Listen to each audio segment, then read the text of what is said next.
شعیب شاہین صاحب، کیا مزاج آپ کو معلوم ہو رہا ہے عمران خان صاحب کا؟ بات چیت تو ضرور ہونی چاہیے، عامر الیاس رانا صاحب بھی کہہ رہے ہیں، کیا عمران خان صاحب، کیونکہ آپ کیسز کے حوالے سے ان سے ملاقات کرتے ہیں، رہتے ہیں ان کے ساتھ، تو کیسز وغیرہ تو اپنی جگہ میں اس پر آتا بھی ہوں، لیکن کیا مذاکرات کے علاوہ اور کوئی آپشن ہے؟ اور عمران خان صاحب اگر یہ کریں کہ وہ فون اٹھائیں اور بات کریں آصف علی زرداری سے، شہباز شریف صاحب سے، تو کیا عمران خان صاحب اس کے لیے تیار ہوں گے؟ آپ جب بھی ان سے ملیں، جب بھی آپ کی بات ہوئی ہے، اس کام کے لیے وہ کبھی تیار ہوں گے؟ دیکھیں مسعود صاحب، پہلی بات تو یہ ہے کہ عمران خان صاحب نے کبھی مذاکرات کے دروازے بند نہیں کیے۔ ایک بات میں آپ کو بتاؤں، ان کا ایک مطالبہ کیا تھا، وہ تھا الیکشنز۔ جب اس نے 2 اسمبلیاں ڈیزالو کر دی، اس سے پہلے ان کو مذاکرات کی دعوت دی کہ جائے آپ آئیں۔ آپ نے خود کہا تھا کہ 2 اسمبلیاں ڈیزالو کر دیں، آئیں جنرل الیکشن لے لیں پورے پاکستان کا، سارے ان کے پی ڈی ایم کی جماعتوں کے ان کی سٹیٹمنٹس آپ اٹھا لیں۔ قوم سے وعدہ کیا تھا انہوں نے، کوئی عمران خان کے ساتھ وعدہ نہیں تھا، قوم سے کیا ہوا وعدہ سے یہ پیچھے ہٹ گئے۔ جب عمران خان نے اسمبلیاں ڈیزالو کر دیں اور اس کے بعد اس کا صرف ایک مطالبہ تھا کہ 90 ڈیز میں الیکشن کرائیں، اور اگر آپ نہیں کراتے ہیں تو آئیں میرے ساتھ مذاکرات کی بیس پہ بیٹھیں، اور اس نے مذاکرات کے لیے کمیٹی بھی تشکیل دی، سپریم کورٹ کے حکم پہ مذاکرات بھی ہوئے۔ کویسچن پھر وہی آیا کہ انہوں نے کہا جی ہماری ڈیٹ تو وہی رہے گی،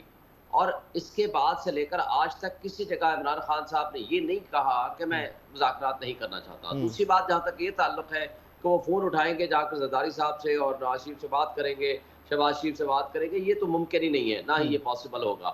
جہاں تک دیکھیں اس بات کا تعلق ہے کہ پچھلے 1 سال سے بہرحال اسٹیبلشمنٹ اس کا سائز کٹ کرنے کے لیے پورے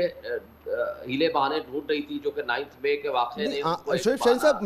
میں آپ سے یہی ایک سوال کرنا چاہ رہا تھا، آپ نے گفتگو شروع کی ہے۔ عمران خان صاحب ایک طرف تو مذاکرات کی بات ٹھیک ہے کر رہے ہیں، کافی عرصے سے، غالباً 6-7 مہینے سے تو میں فالو کر رہا ہوں کہ وہ مسلسل مذاکرات کی بات کر رہے ہیں، کنڈیشنل مذاکرات، اور پی ڈی ایم کہتی تھی کنڈیشنل مذاکرات پہ ہم نہیں بیٹھیں گے، وہ بات اپنی جگہ، لیکن ساتھ ساتھ انہوں نے جو ایک اور بیانیہ اختیار کیا جس میں انہوں نے ریاست کو چیلنج کرنا شروع کر دیا، جس میں ریاستی اداروں کو چیلنج کرنا شروع کر دیا، انہیں متون کرنا شروع کر دیا، ان کے خلاف غلط زبان استعمال کرنا شروع کر دی، جہاں انہوں نے لوگوں کے ذہنوں کو پراگندہ کرنا شروع کر دیا۔ تو اس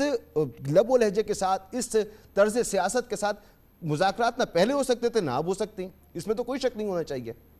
دیکھیں مسعود صاحب، انہوں نے کبھی اس نے یہ کہا کہ فوج میرے سے بھی زیادہ امپورٹنٹ ہے اس ملک کے لیے، اس نے ادارے کو نہیں ملائن کیا، متون کیا۔ اس نے اگر اس کا گلہ کسی ایک شخص یا 2 اشخاص سے تھا تو اٹ ڈز ناٹ مین کہ وہ ادارے کے ساتھ ان کا مسئلہ ہے۔ آپ مولانا فضل الرحمان کی تقریر اٹھا لیں، آپ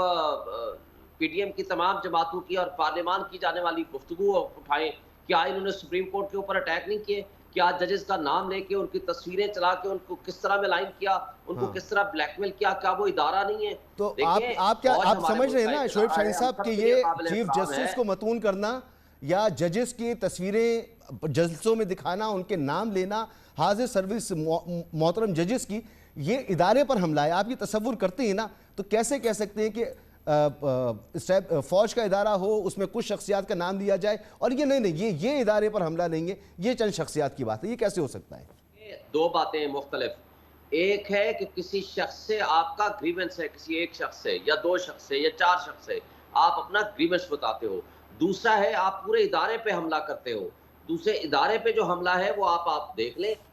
ایز اے ہول آپ سپریم کورٹ کے گیٹ پہ کھڑے ہو کے ان کے دروازے بند کرتے ہیں اور ججز کو آپ ملائن کرتے ہیں، اور سپریم کورٹ نے کہا کیا ہے کہ جی آپ 90 ڈیز میں الیکشن کرا دیں۔ کیا اس کے اوپر یہ اٹیک نہیں ہے؟ پورے پارلیمان کے اندر آپ ان کے خلاف تقریریں کرتے ہیں، یہ کوئی اٹیک نہیں ہے۔ آپ نے ایک شخص کے خلاف جو گریونس ہے کہ ان کا گریونس اگر اس نے بات کی ہے تو یہ ایک ادارے پہ حملہ نہیں تھا، کہ اگر 9 مئی کو جس طرح ریاستی دہشت گردی کے ذریعے عمران خان کو گرفتار کر دیا، ہائی کورٹ کے اوپر حملہ کر کے،